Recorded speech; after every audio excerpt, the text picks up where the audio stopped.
तेज India, सच की तस्वीर। रतलाम जिले के आलोट नगर स्थित हाउसिंग बोर्ड कॉलोनी में बिजली विभाग ऑफिस के पास मृत अवस्था में कौवे मिलने की सूचना से हड़कंप मच गया। पशु चिकित्सक डॉक्टर सोनू पाटीदार मौके पर पहुंचे। उन्होंने बताया कि इस घटना की जानकारी आला अधिकारियों को दे दी गई है। उनके द्वारा जिस प्रकार से दिशा निर्देश होंगे उस प्रकार से कार्रवाई की जाएगी। मंदसौर जिले के बाद अब रतलाम जिले में मृत कौवे मिलने से बर्ड फ्लू की आशंका है।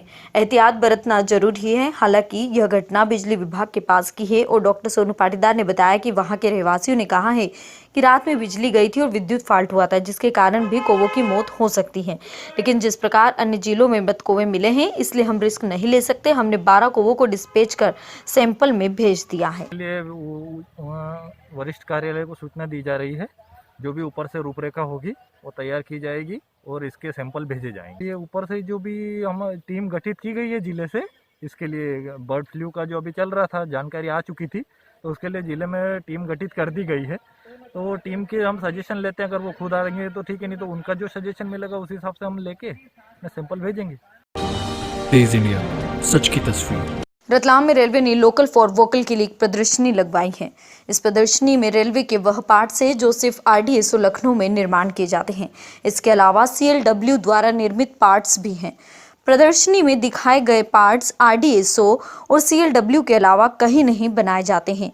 ऐसे में अब इन पार्ट्स का निर्माण भारत में अन्य कंपनियों में भी हो, इसलिए इन पार्ट्स की जानकारी के लिए ये प्रदर्शनी लगाई जा रही है। रतलाम DRM विनीत गुप्ता ने बताया कि देश में लोकल फॉर वोकल की मुहिम चल रही है। ऐसे में मेक इन इंडिया को बढ़ावा देने के लिए रेलवे की मुहिम है कि ऐसे उपकरण जो भारत में निर्मित नहीं हो पा रहे, वहीं कुछ ऐसे उपकरण जिसमें वेंडर्स कम है, ऐसे में उपकरण और पार्ट्स की प्रदर्शनी लगाई जा रही है और लोकल निर्माता कंपनियों को बुलाया जा रहा है जो इन पार्ट्स को देखे, और यदि वे इसे अपनी कंपनी में निर्माण करना चाहते हैं तो हमारे अन्य अधिकारी से मिलकर इसकी पूरी जानकारी उन्हें दी जाएगी।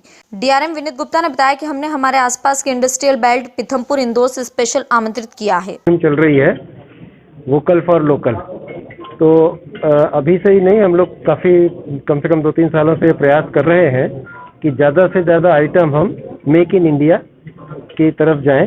और आप जैसा जानते हैं, रेलवे की फील्ड एक हाईली टेक्निकल फील्ड है। कई इक्विपमेंट ऐसे हैं जो कि अभी इंडिया में मैन्युफैक्चर नहीं हो पा रहे हैं, कुछ ऐसे हैं जिसमें कि वेंडर्स बहुत कम है।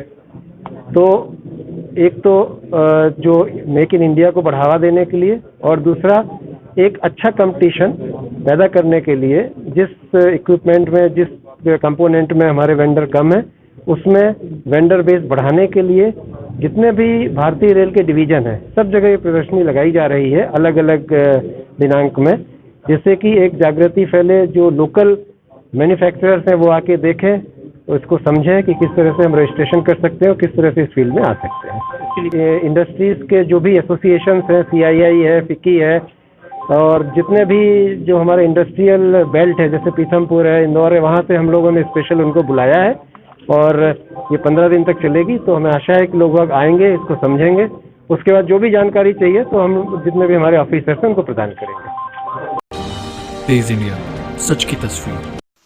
मध्य प्रदेश के कई जिलों में बर्ड फ्लू की आशंका के चलते पक्षियों की मौत हो रही है, जिसके बाद आदिवासी बाहुल्य अलीराजपुर जिले की पहचान बन चुके कड़कनाथ मुर्गे प्रजाति को बर्ड फ्लू जैसी बीमारी से बचाने के लिए जिला पंचायत CEO संस्कृति जैन के निर्देशन में पशु चिकित्सा विभाग व उदयगढ़ आजीविका मिशन द्वारा ग्रामों में कड़कनाथ प्रजाति से अपनी आजीविका चला रहे समूह सदस्यों को बर्ड फ्लू से बचाव की जानकारी देते हुए जागरूकता बढ़ाने हेतु प्रायोगिक प्रदर्शन किया गया। आपको बता दें कि उदयगढ़ विकास खंड में 88 समूह सदस्य व्यावसायिक मुर्गी पालन का कार्य कर रहे हैं।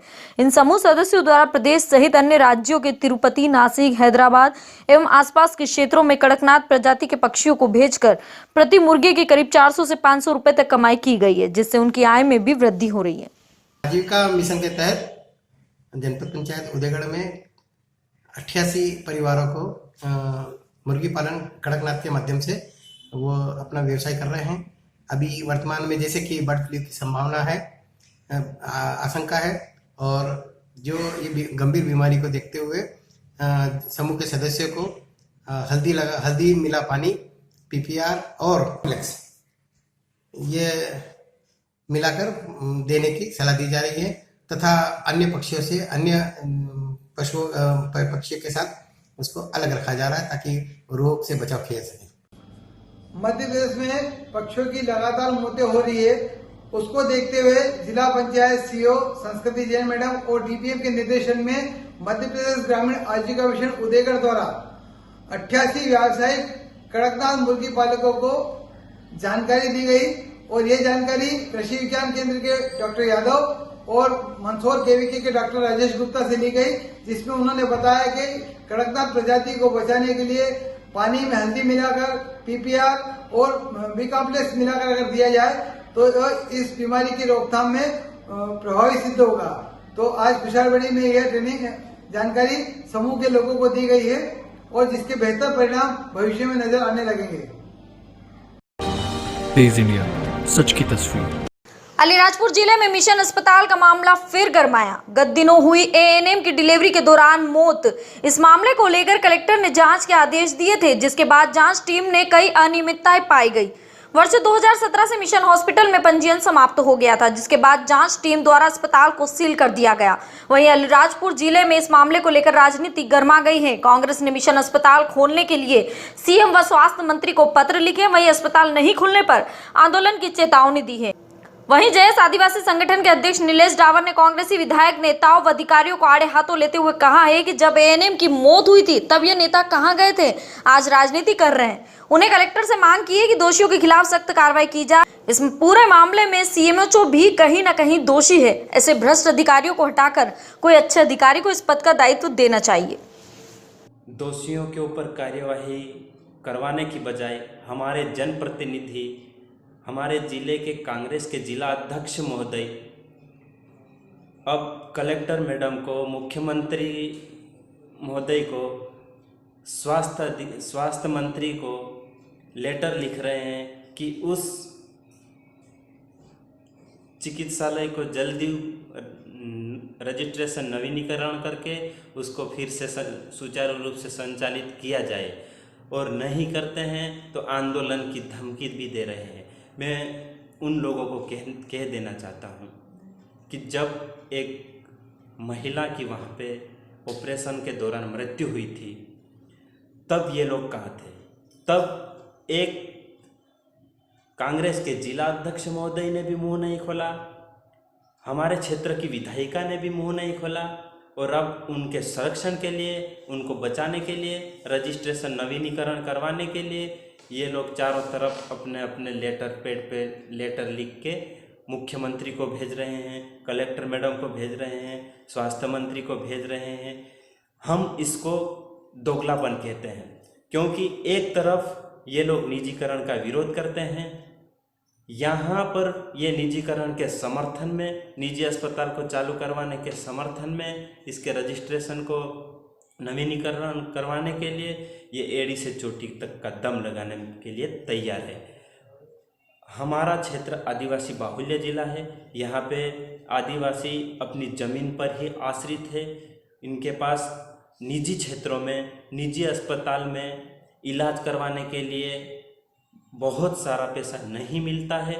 इसलिए हम चाहते हैं कि उनको निजी अस्पताल के लिए ये जितने लेटर लिख रहे हैं, अपने सरकारी अस्पतालों में सुविधा बढ़वाने के लिए, सरकारी अस्पतालों को मजबूत करने के लिए, हर तरह की सुविधा वहाँ पे उपलब्ध करवाने के लिए एक भी लेटर नहीं लिखा है। और जब चुनाव आता है तो ये लोग हमेशा शिक्षा, स्वास्थ्य और रोजगार की बात करते हैं, लेकिन उसके बाद आज एक बड़ा उदाहरण आपके सामने ये आ चुका है कि वो लोग शिक्षा, स्वास्थ्य, इन सब को नहीं देखना चाहते हैं।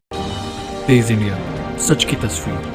रतलाम जिले के आलोट क्षेत्र में कंजरों का आतंक व चोरी की वारदातें बढ़ती जा रही हैं। आलोट क्षेत्र जो कि राजस्थान की सीमा क्षेत्र से लगा हुआ है, यहां आए दिन चोरी की वारदातें होती रहती हैं तथा यहां कंजरों का आतंक भी है, जिससे परेशान होकर कलसिया ग्राम के निवासियों द्वारा 100 लोगों से भरकर एक बस, पिकअप व अन्य साधनों से राजस्थान के उन्हेल थाना क्षेत्र के अंतर्गत बामन देवरिया कंजर डेरा पहुंचे, जहां पर भीड़ को आता देख कंजर पुरुष अपने स्थानों से भाग निकले तथा वहां मौजूद लगभग 38 महिलाओं और बच्चों को कलसिया ग्राम के लोग उन्हें बस और पिकअप में ले आए।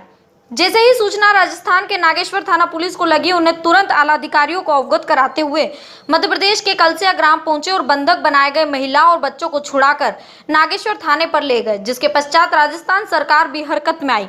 और तुरंत कार्रवाई करते हुए 100 से अधिक अपहरणकर्ताओं के ऊपर केस वायरल वीडियो के आधार पर बनाए तथा 6 आरोपियों को हथियार सहित जिसमें देसी कट्टा, 12 बोर, जिंदा कारतूस, तलवार, लूट इत्यादि हथियारों सहित गिरफ्तार कर विभिन्न धाराओं में केस दर्ज किया। आखिर क्या कारण रहा है कि आम जनता को अपहरण जैसे कदम कंजरों के डेरे में जाकर उठाने पड़े? कहीं न कहीं आलोट पुलिस कंजर और चोरी की वारदातों पर अंकुश लगाने में नाकामयाब होती हुई दिखाई दे रही है। तेज इंडिया, सच की तस्वीर।